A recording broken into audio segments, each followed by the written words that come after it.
But I see it as more of a bridge, as a two-way interaction. So I'm going to talk about the crop metrics, but at the end, we would really like to get some feedback from you, some suggestions, problems, things that you like, things that you think that could be improved. So that's where we're going to go from this. So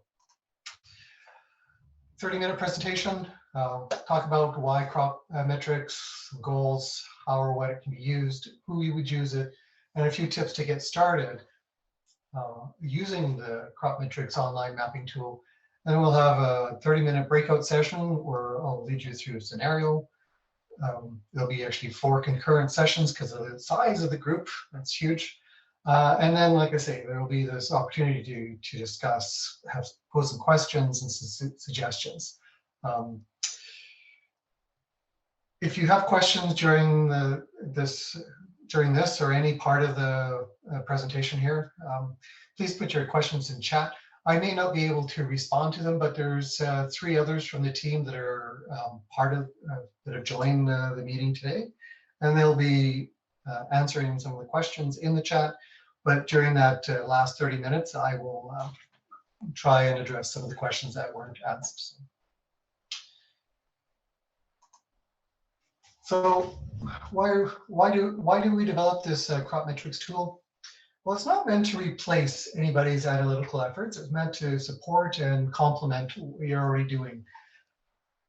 As we know, there's lots of data out there, but unfortunately, when it comes to environmental data, crop data, there really is no central clearinghouse for it. So what we've tried to do is bring this data together into a central place and reinterpret some of the data that in terms of agriculture, it makes sense to people that are either farming or looking at crops in terms of the commodity. For example, we get a lot of weather information, temperature, precipitation, but that's not really all that relevant for farmers. They want to know, what are the growing degree days? Where are we in terms of crop development? And so what we do at Agriculture Canada is try and reinterpret some of that data and make it relevant for farmers, make it relevant for estimating crop growth and yield, and make it relevant for not just local, but also higher levels of decision makers. And I'll get a little bit more into that in a few more slides. And it's not useful to have this information in tables or charts.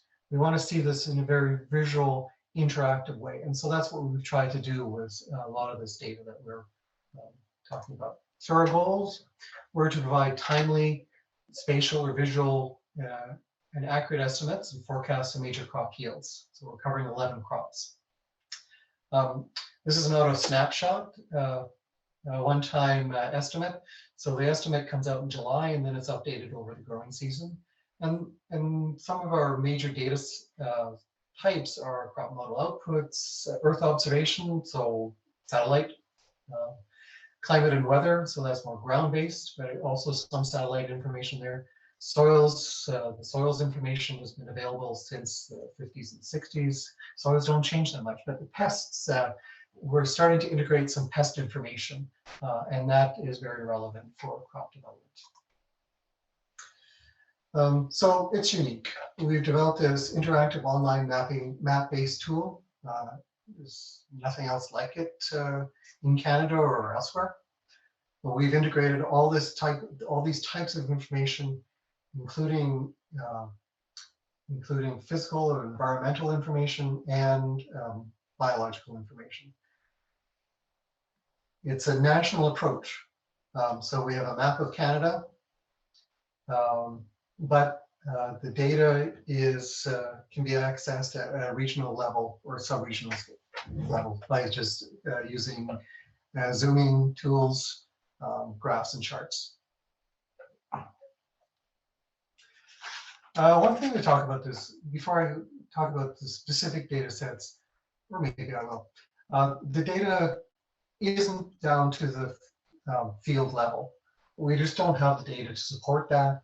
And I think there might be some pushback on having that kind of level of data from land users, for sure, or landowners.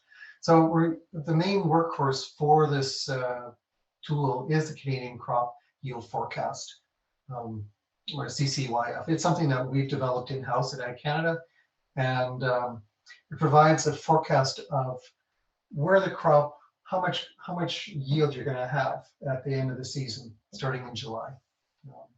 We also incorporate some historical data. Like I said, we interpret some of the weather information in terms of agricultural relevance.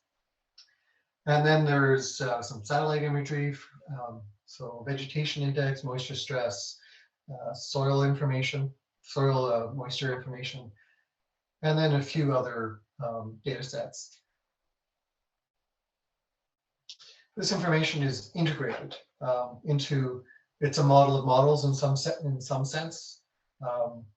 It integrates all this information to produce an overall outlook, but then we can also look at various factors that contribute to the overall outlook of where the crop is going to be. And the crop, at a visual level, the overall outlook is expressed as poor, below average, average, favorable, or exceptional. And this is all relative to what the 5-year average is. But then we can also look deeper into what are those factors that contributed to that overall outlook. So the question, who would use it? So at a support level, at a glance, government program and policy managers can look at the map and say, okay, this is a hot spot. This is an area where farmers may need some support. So let's be proactive about, developing a program so that we can roll that out before we start getting the phone calls. Commodity brokers, they want to know where there's going to be bumper crop or shortfalls to adjust expectations. For those that are selling commodities, well, it's not really set up for commodities like forage, but still, this tool could give forage producers an idea where to market their forage based on where livestock producers are facing environmental challenges like drought or heat. Transportation companies need to coordinate their resources based on expected production levels. And at the farmer level, they can review the data, determine whether their production is on par with their neighbors and where they stack against the long-term average. In season, they can have an idea where their yields might be at year end based on projected yield ranges, and have a better idea what environmental issues are impacting their operations. If they're considering purchasing land, they can evaluate options based on long-term production averages. And if it can also help guide the amount of inputs they need to invest in either protecting their yield, or if yield is expected to be low, maybe putting extra resources into that crop may not be worth it. So it's a way for them to balance their own production information. And then researchers, scientists, students, consultants are provided with near-term information and data to answer emerging questions.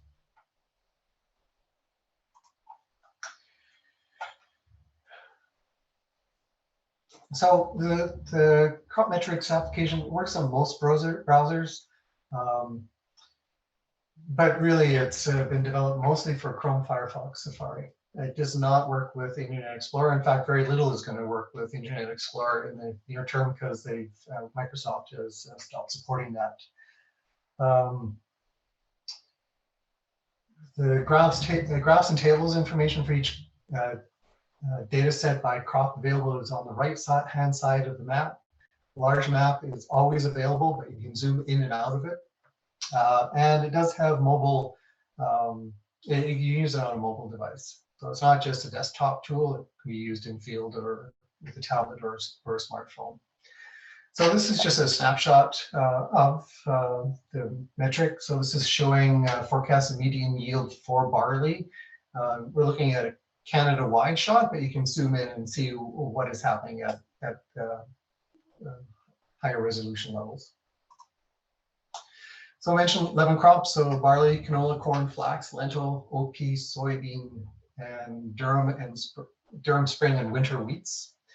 4 levels of resolution, so ag census at the region, division, and subdivision levels, and at a provincial scale.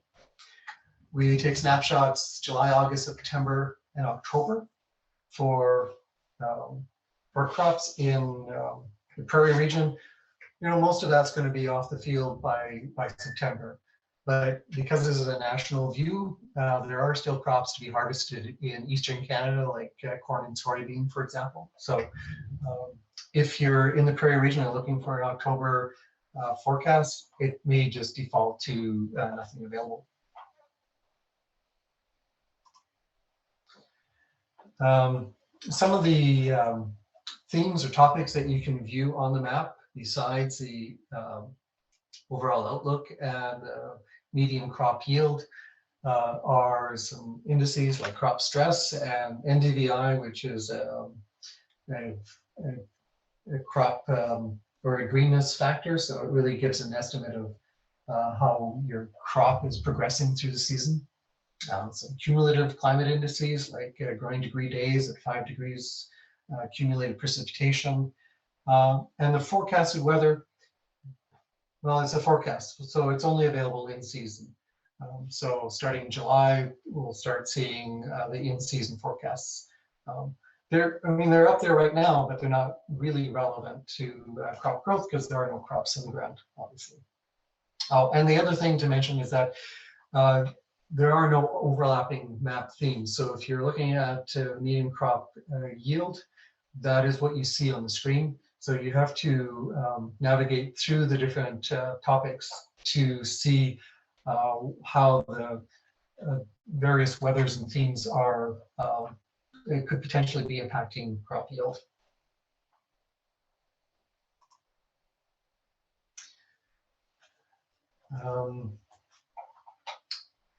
Right, so our team developed a number of client personas or scenarios, different kinds of people to sort of predict how they might use the crop metrics.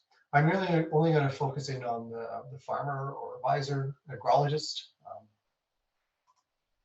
So why would a farmer want to use this tool? Well, they want to be able to look what's happening on their farm. They want to see what kind of relevant data could be impacting their specific crops. They're looking at things like weather and growing degree days, and they want to see how their yield expectation is on track with their neighbors and with past years.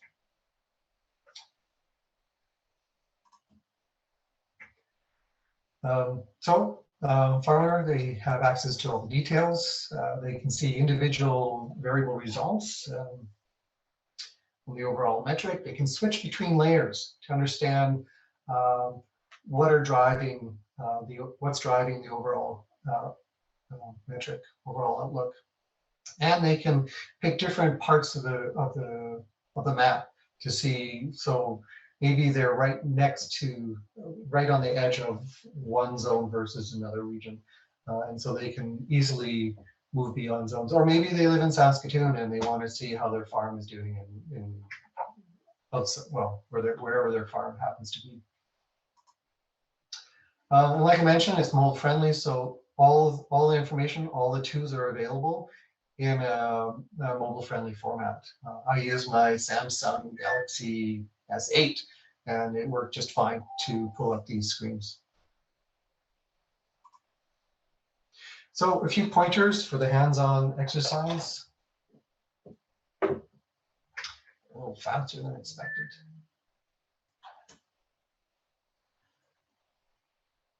All right.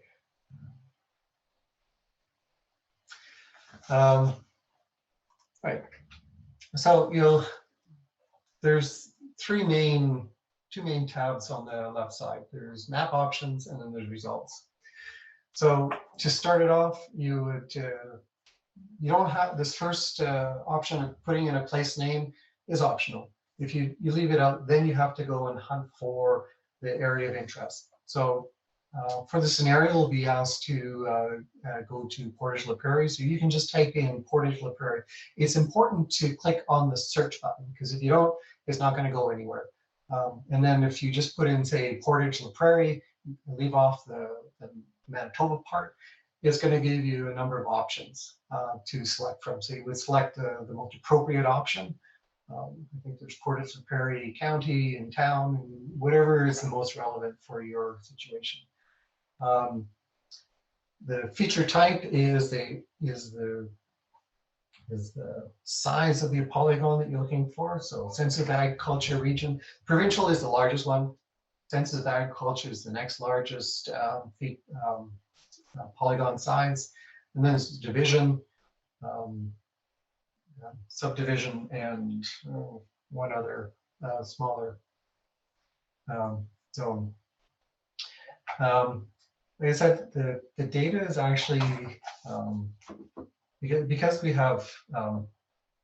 don't have really high resolution data for a lot of the data sets, the most relevant data set is the census of agriculture regions, or the CAR polygon. You can zoom in smaller, and then what you'll be seeing there is still the similar map. The yield forecast is still based on the census of agriculture region, but some of the other drivers are at a finer resolution. Crop types, there's 11, as I mentioned: barley, canola, corn, etc. And the 4 forecast dates: July, August, September, October. And then you have your various topics: outlook, yield forecast, weather, risks, etc. One important thing is, once you've selected your options, then you need to click Show Results, and that's going to bring up the results in the Results section.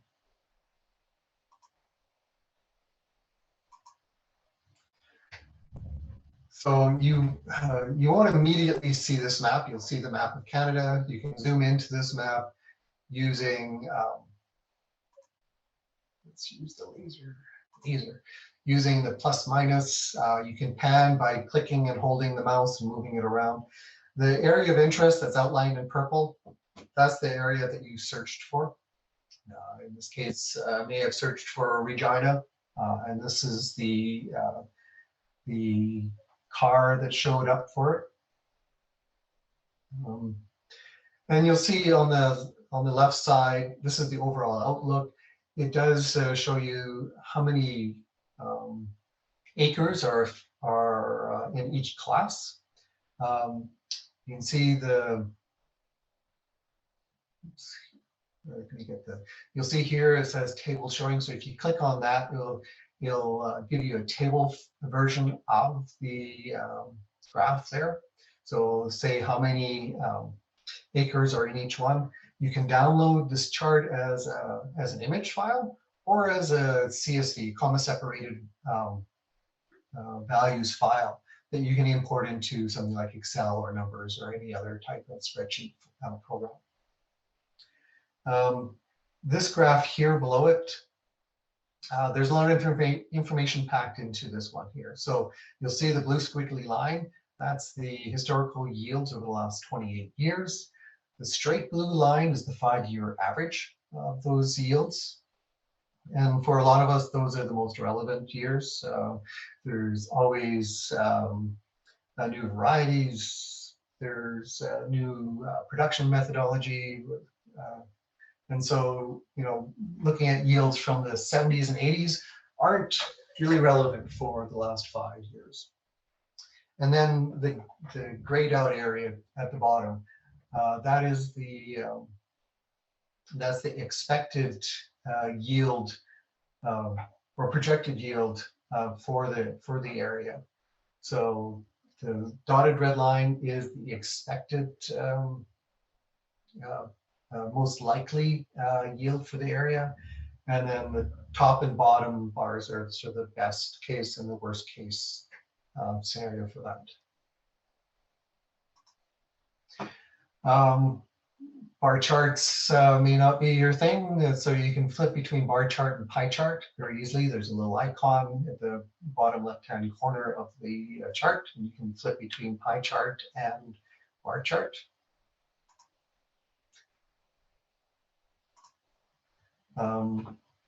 Right, so if you want to save the map, you can save the map to an image file, a .png type.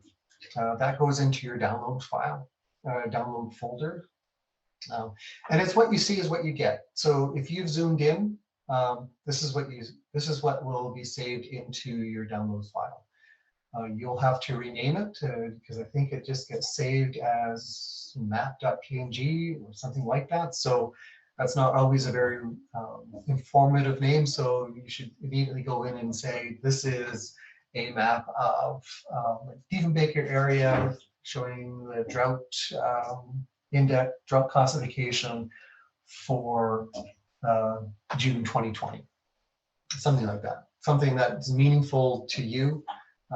That will so that when you go to your downloads folder and you've saved 3 or 4 different kinds of maps, you know exactly what this one is. Jan mentioned you have the display or the table showing the area breakdown, but you can also save as an image or as a table. Again, you should go in and rename those files as soon as you save them, just so that they're meaningful for you.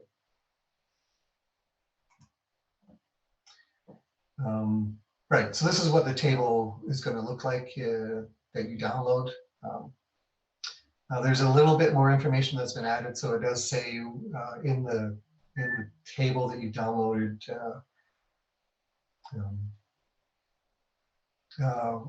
where the name of the region and the date was taken from. And so in the breakout session, I'm going to walk you through a series, or you'll be walked through a scenario to explore the crop metrics feature.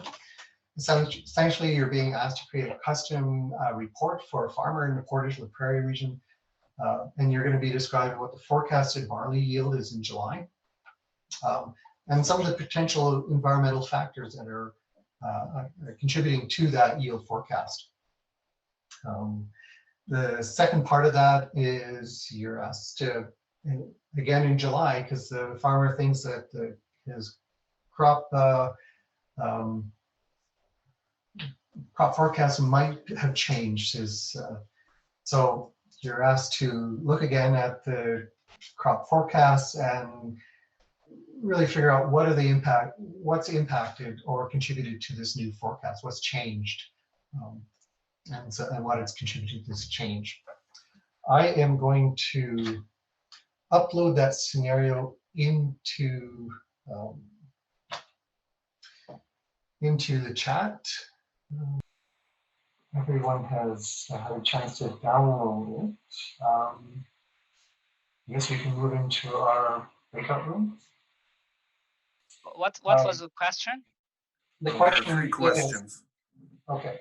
3 questions. The first question, is this a statistical or a deterministic model? So mostly statistical. We do have like the part of like deterministic model, like of process-based model to calculate the crop stress or the soil moisture part. So we don't directly use the climate and precipitation information. We use them like into a soil moisture model and use some crop parameters related to spring weight and calculate the different states of water use. Then we calculate an index called crop stress index and other parameters such as soil moisture standards. Then we put those as a statistical predictor into the statistical model.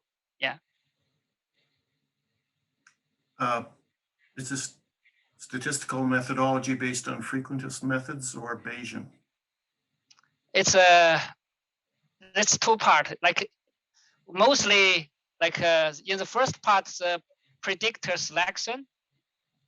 It's basically robust regression, but we did have a Bayesian methodology to estimate the all known parameters. Say we forecast the yield at July. We don't have any information on July or after.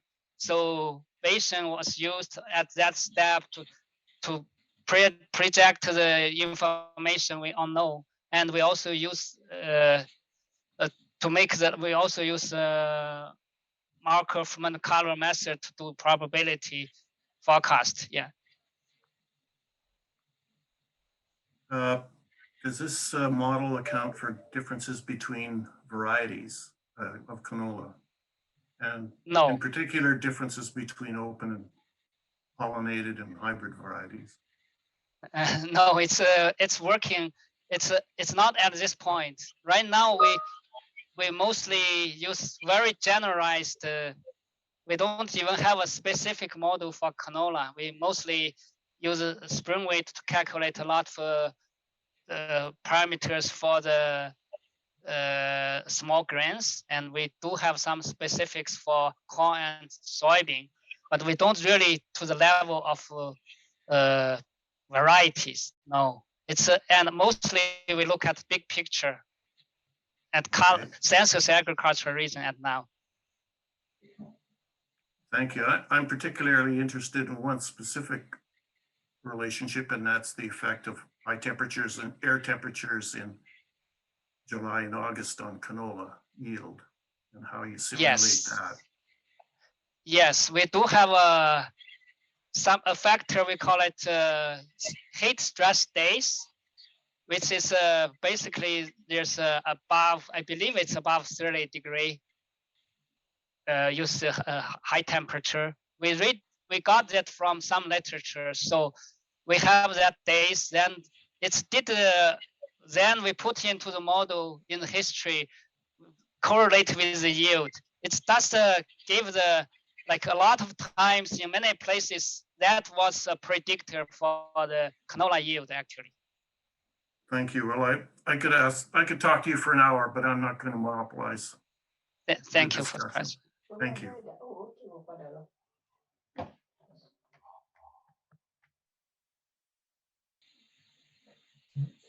I see there've been some additional questions in chat.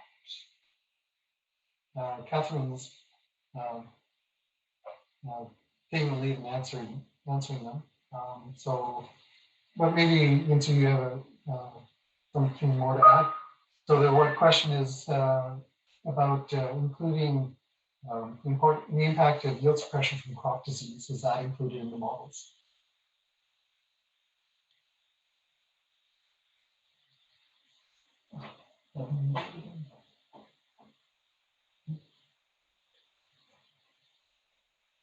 Lindsay?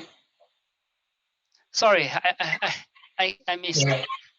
Yeah, no, there's a question. Catherine took a lead on answering. Right now the yield model doesn't use disease information explicitly, but it could be indirectly accounted for if it were widespread enough that we saw suppression of crop growth from satellite imagery, but there's no disease information directly in the model right now. Yes, that's correct.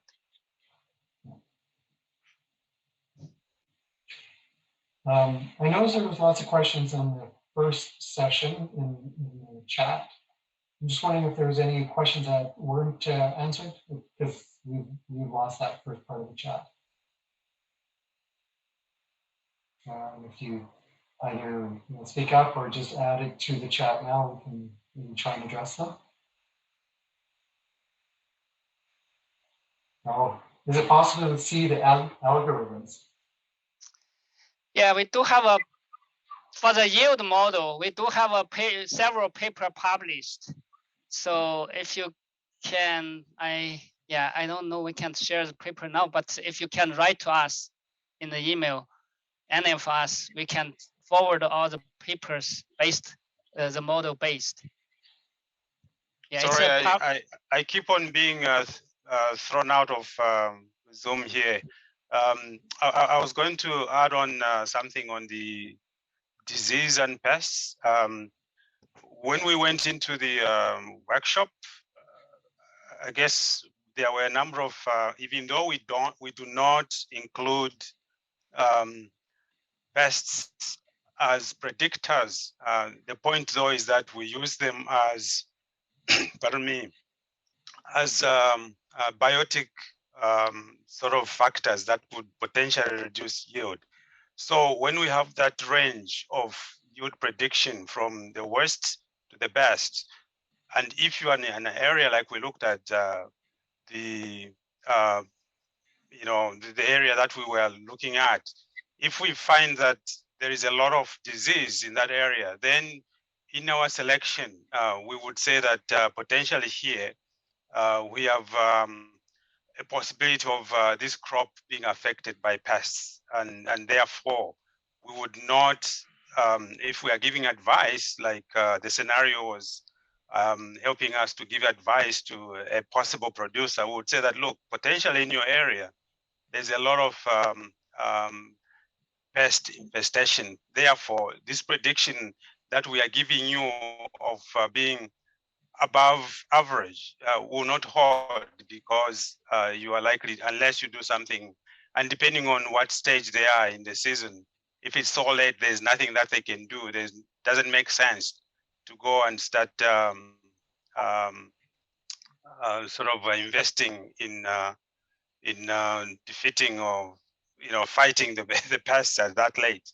So they would have to reduce their expectations for that yield. So that's the function of those, I guess, risk factors. They are really intended to help someone to be realistic about their expectations. I didn't get to the other questions. Maybe they are already answered by Catherine.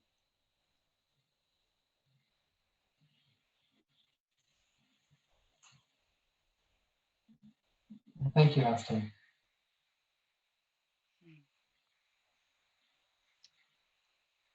Yeah, there's a question here. It's that I tried barley in Woodstock, New Brunswick for July.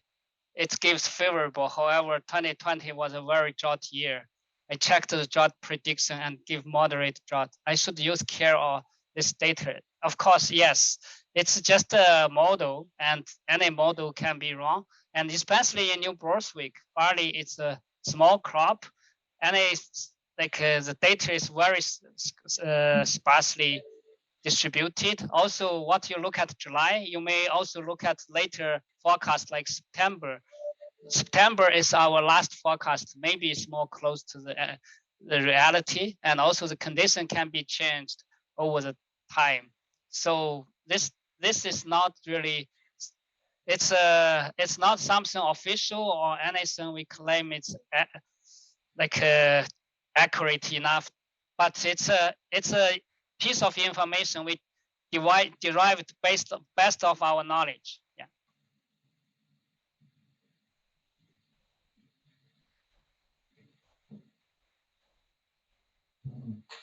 There was a suggestion. It would be nice if the map automatically zoomed to the area of interest when you clicked on show results. And the response from Liz, our technical person in the background, was that it used to do that. I'm not too sure why it doesn't anymore, but I think the implication is that we'll try and add that back in. But I agree, it would be nice if it zoomed in rather than forcing you to do that. You're going to anyway.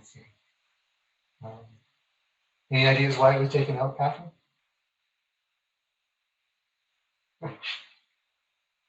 Oh, no, you Catherine, you're muted.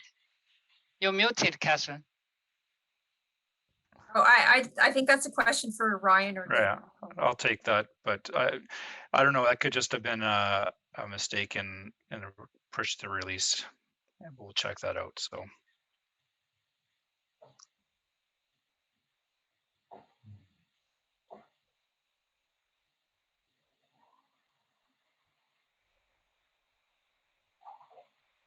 There's a question about snowfall.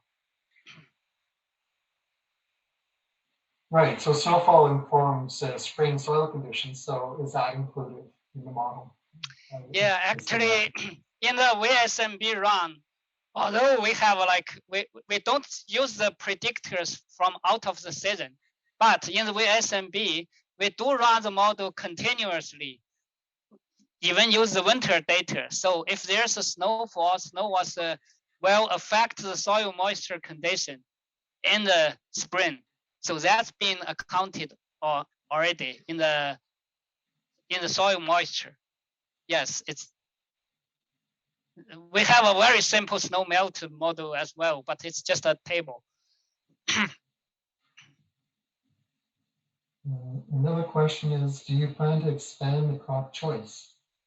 We have 11 now. Yes, yeah, we try to expand a bit every year. So this work is first report we sent out 2013 with only spring wheat. Then later we add a few more. Right now it's 11 actually.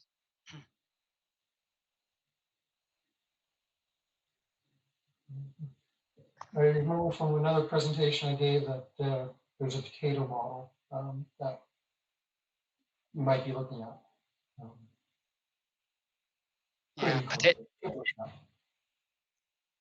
and maybe not so much a Saskatchewan or Ontario crop, but it certainly is a Manitoba, Alberta, and Atlantic Canada crop.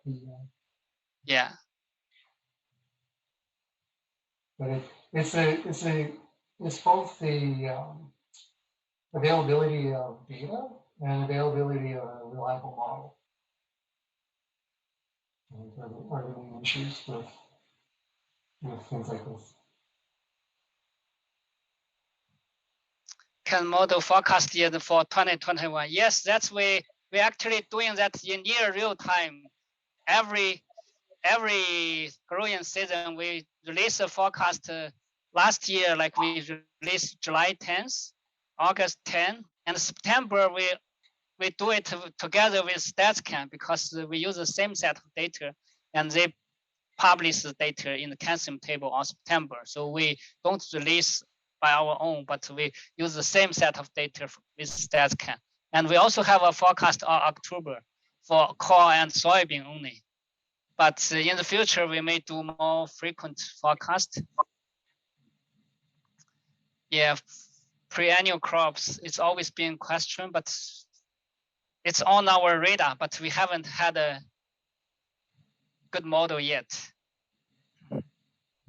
With respect to perennial crops, it's very, very difficult because there is regrowth as well, which becomes very, very difficult in the tool that we use.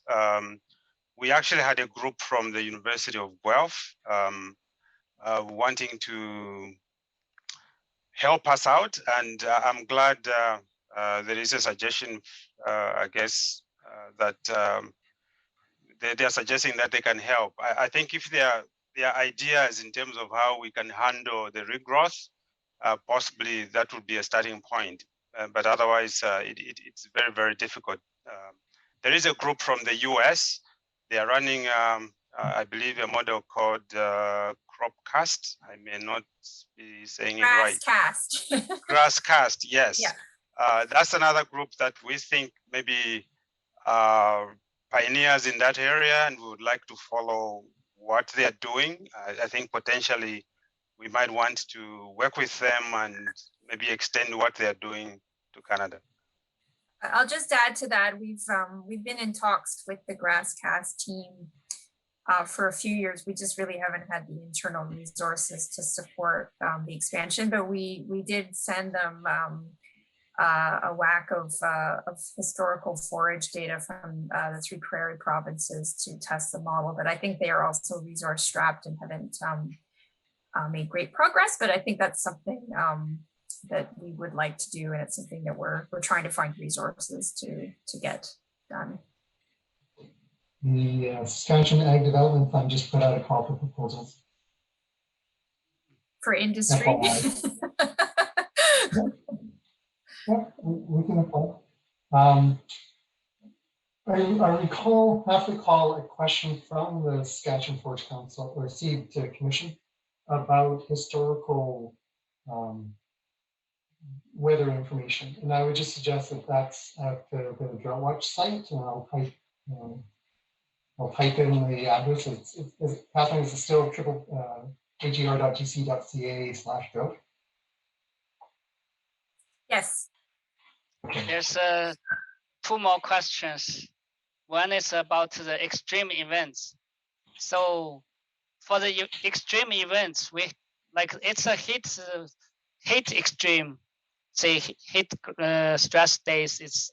We have that predictor, or frost, we have that predictor, but we do not have a flood or hail, unless those being can be reflected by the satellite image. If it's not too localized to reflected by satellite image, we cannot, we don't have it currently for the hail or some extreme weather event.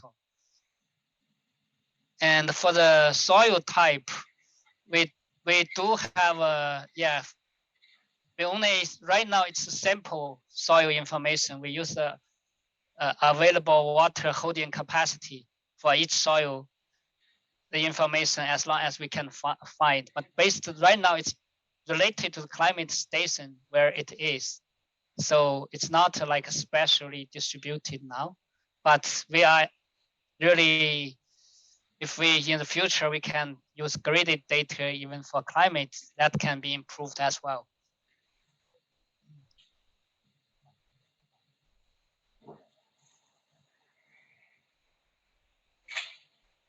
Soil test data into account. I don't know what exactly it means. So at a field scale, farmer goes out. Yeah, the field scale, we don't really get to that scale yet. For fertilizer recommendations, yeah, we don't have those management information, yeah, in the model currently. No, it's very hard to consider because right now we have to work on the national scale. So although the model is based on smaller scale, but we have to work on the whole Canada during the growing season, and it's very time limited. We only can have 3 to 5 days to work out the forecast, generate a report, post online, and those things. If it's too detailed, we can't really handle that at the current. Yeah.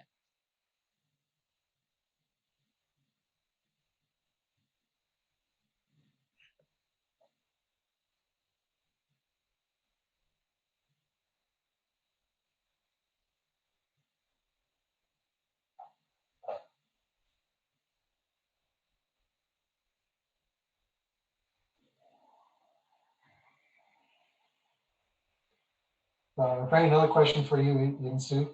Yeah, do you validate the forecasted yield value after receiving actual yield in the same season to calculate uncertainties that have not been considered in forecasting? So we normally do the validate after the growing season. We don't normally do it during the growing season. So normally we will validate the model after the growing season, and we also try to look at where the model performs better, why it performs that way, and some of times, so we may introduce some new predictors, some new data set we are also under consideration, and we do validate. We also even before do the forecast, we do some kind of called cross validation forecast. So we pretend there's no data for that year, then we forecast the yield for that year by other years' data, and we compare the results with the actually survey data. But that's all into the model development. During the growing season, we don't do any validation. And so maybe you were asked and wanted comments on the collaboration with Manitoba Crop Insurance. I think Aston will better answer this. For MB predictions, do you collaborate with Mask? Yes. As a matter of fact, there are some agreements that have been arrived at between Manitoba and AFC. We have access to their I guess, quarter section data sets that are very detailed.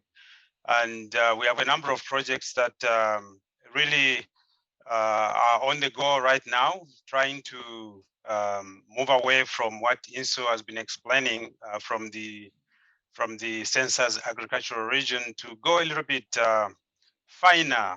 And yes, Manitoba Agricultural Services Corporation, they are the ones that are giving us that data.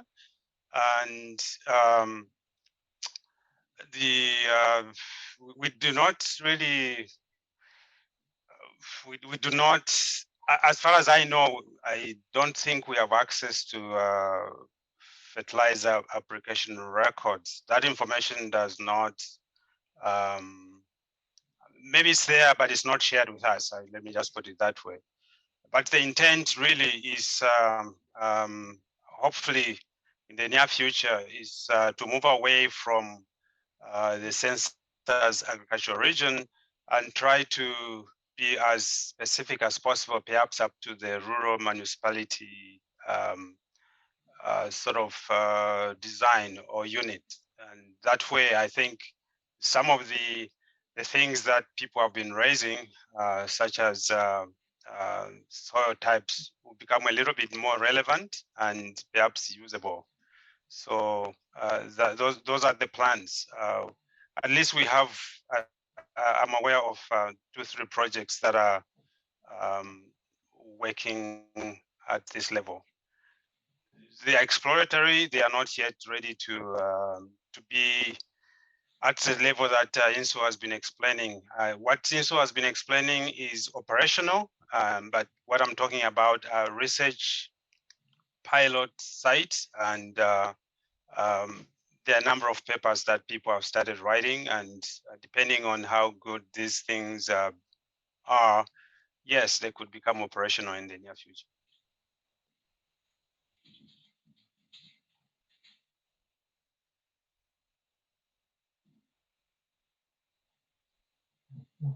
We're having I think a great discussion. It's really helping the developers here.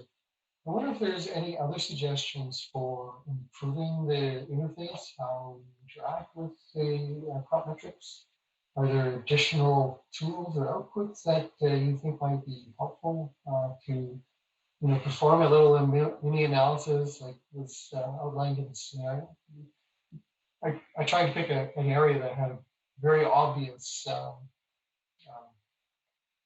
situation, I guess we could say that. But just looking for suggestions as well.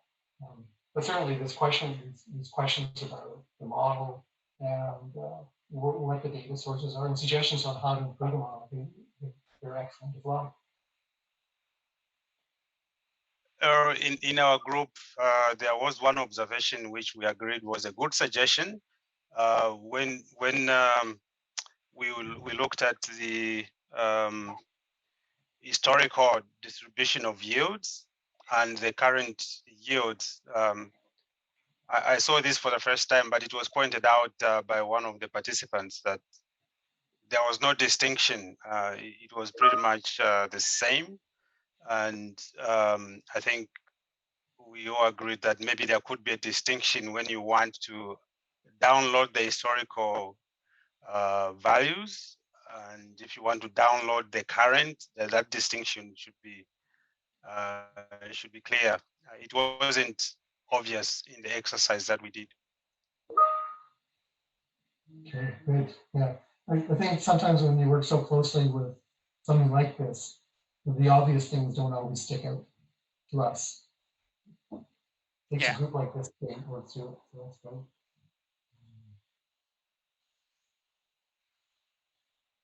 And I was like, Catherine, that we're too sure what overposition meant. And I agree that it's a very technical term for entomologists. So I think we can rephrase that. Question: do you intend to develop this model in the whole prairie region? Say that the model is Canada-wide? I think they're talking about the higher resolution model with the crop insurance. Yeah, I think so, yeah. the higher resolution, yes, we have plans of testing it across the prairies. We actually chose places where people were willing to share data. That's why we went to places like Manitoba. They were willing to do so outright. We had some issues with Saskatchewan, even worse with Alberta. So it's you know, there are a lot of factors that, but certainly the intent is there, except that sometimes we don't have the necessary support to go forward. There's another question about an analysis of diversity of rotations on crop yield. I know we have the crop rotation tool. I'm not too sure if this is exactly what Alan is getting at. I mean, we don't have field level yield data, so it's a difficult thing to do. I guess we could generally look at crop rotations in a region, but because we're looking at a very large region, it's hard to look at these types of impacts within the model that we currently have. Yeah. And I know in Saskatchewan, there's a few studies that are looking at what's the impact of growing wheat on the following canola crop, on the following whatever crop, making crop. So I think that research is ongoing, but yeah. Yeah, a lot of those like detailed questions, the better be addressed by the process-based crop model, which is there's few projects also working on that too. I think Catherine involved on those as well, mostly. Yeah, so I mean, I those, think, our dream would be to be able to run these types of process-based models at a national level. yes. Right now, our computing capacity is nowhere near where it needs to be to do that type of thing, but we're trying to put the building blocks in place to do that. But I would say that's quite a few years off. Yeah. And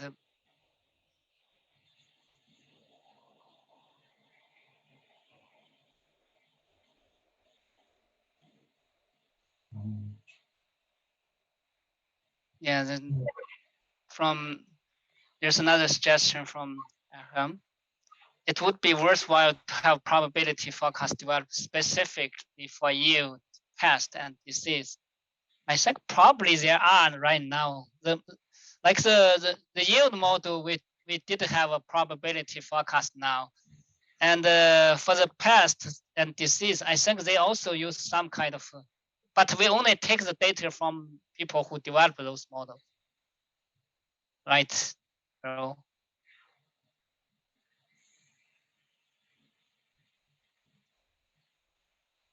So for the pest and disease, there are people working on this, and we only use their results. What I look at, probably they use the probability forecast as well.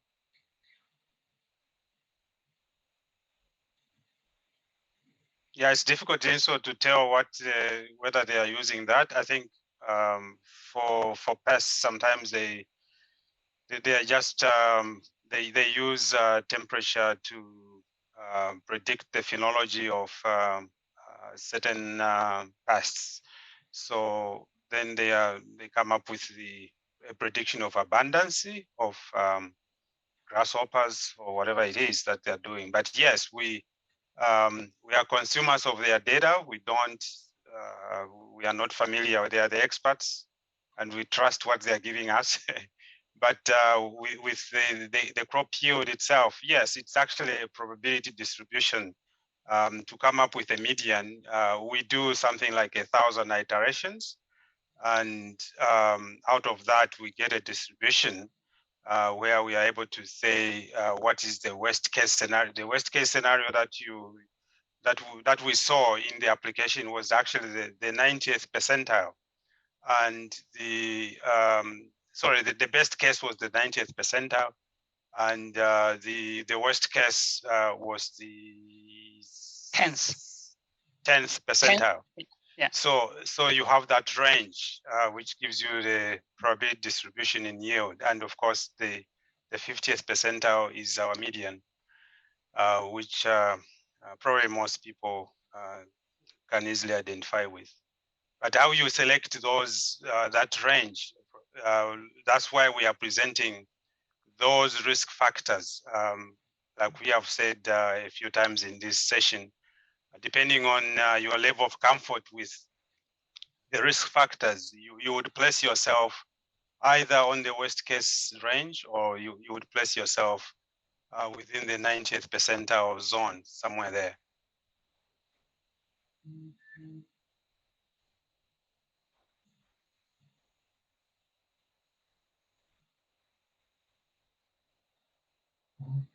So there's a note of congratulations on the development of this tool, where we are today from where we started, or where StatsCan has done some initial figuring out. But it has come a long way. This particular project that I've been involved with, it's been 6 years in development, so through 2 phases. And from where I sit as a non-specialist in this area, I think it has come a long way, both in terms of the user interface, but also the number of crops, the number of layers, the ease of use. I think it's been very good. I'd just like to thank all the participants that joined us today for their comments, for their playing along with us here on the scenario, for their suggestions. You can continue to contact me. You have spelling of my name. My email is very simple. It's earl.swenson@canada.ca. As I explained in my breakout session, I am not by any means an expert or even a novice in terms of this modeling stuff. And I will forward the questions to the team, and they can answer, and I'll reply to whoever's asking. So I really do appreciate everyone's attention here. I am a little sorry that we lost 120 some people that registered but didn't join, but I think we had an excellent crew here. Thanks everyone for helping us out. Thank you. Thank you. Have a great day and enjoy the rest of the conference. We're halfway through. Yeah. Yes. Lots of good stuff. Yeah, it's been very good. Yeah, lots of thank you. So, okay. Bye for now. Bye. See you this afternoon. See you.